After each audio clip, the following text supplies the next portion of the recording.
I'm Steph Hodge with BoardGameGeek here with Stephen Barco of Yellow Games, and today we get to look at 8-Bit Box. Yeah, actually we're focusing really on Double Rumble. This is our first cartridge that we released for 8-Bit Box.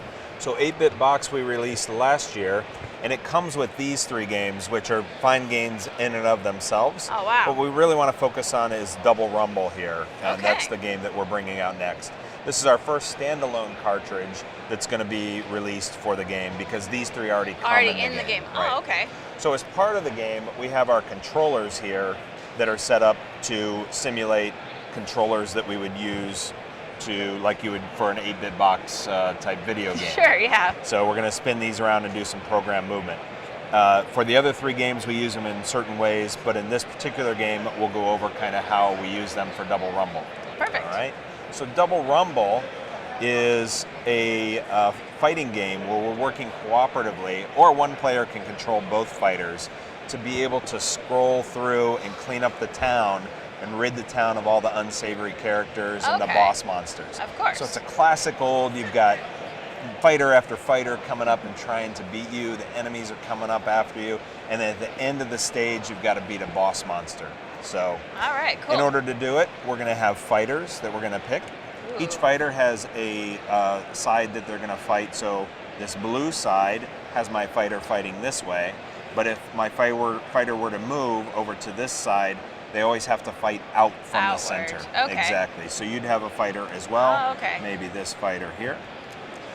And the enemies are going to be coming out. And part of the initial part of the game is to start putting these enemies out in an order or a position that's going to allow us to best fight them.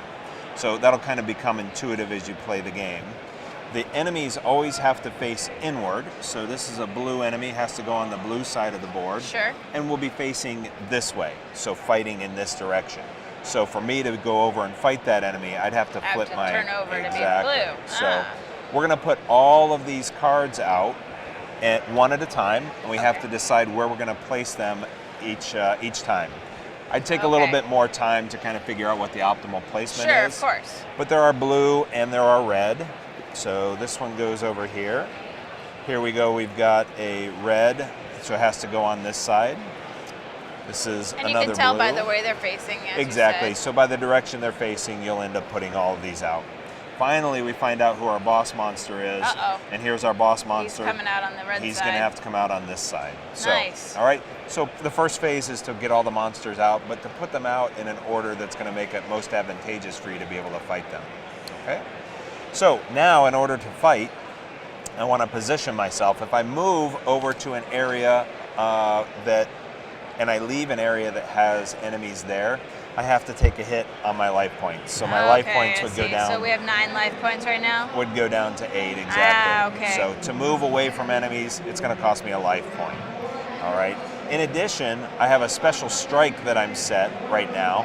There are 4 different special strikes that I can do. Okay. If I change my special strike, I also have to lose. It looks like these Unfortunately.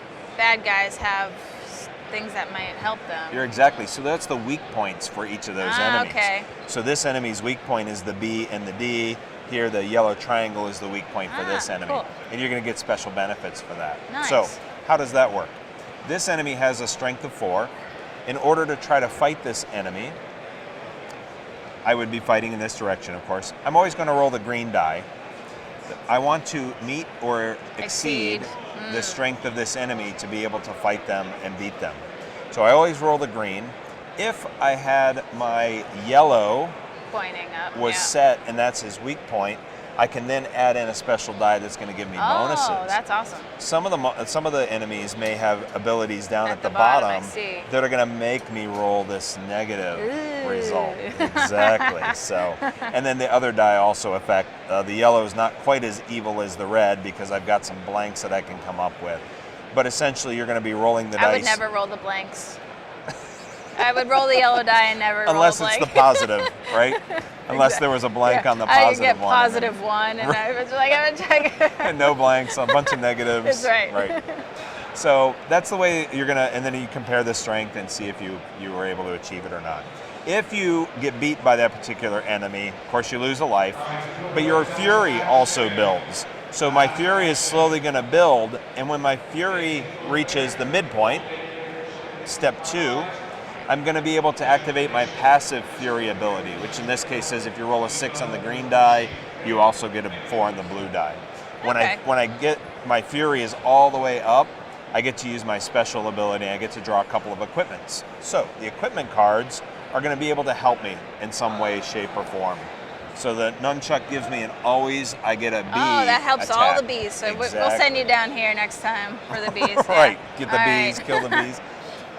This time I get to, with the shovel, add 1 to each of my results. So I get to use equipment. I can use up to 2 pieces of equipment. Perfect. 2 hands. Lastly, Okay. if I'm able to double the total score here, I You get perform a bonus. throw. Oh, okay. I defeat this enemy, and I throw him. In this case, I would throw him into the other enemy and be able to defeat both of them. That's so awesome. I've thrown them backwards, knocks Nice. them both down, and takes care of both of them. That's awesome. And So- so this is an addition, separate, totally standalone game that It works is not with. separate, no, because some of the Oh. controllers, the dice, the The- cubes, these are all common elements that come in the 8-bit box. So you need the 8-bit box You in need the order 8-bit to box. play this one. So think of the 8-bit box as the Atari system, I see. and this is the cartridge cartridge that makes sense into now. it. Okay, perfect. So the unique items are going to be the cards and all the equipment that comes That's with perfect. it. And that's now available, or is that coming soon? This will be coming soon as well, Awesome. probably Gen Con release. Excellent. All right? Well, thanks so much for showing us, Steven. Okay, thanks for taking a look.